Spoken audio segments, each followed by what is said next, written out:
you do a lot of these question and answers all over the country, and I mean, get some interesting questions from the girls again today, don't you? The kids are great, they're honest, they say what's on their mind, and you never know what you're going to get sometimes, but the kids are fantastic.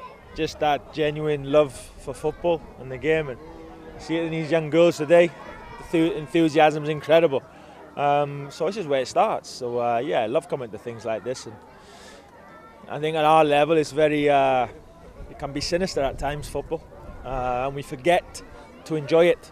But certainly coming here today, you see these young girls, they thoroughly enjoyed it, and it's nice to be a part of that. Well, I say it's still a huge growing sport in Wales, and now the girls and the ladies teams are getting better and stronger, more successful, and the interest is growing.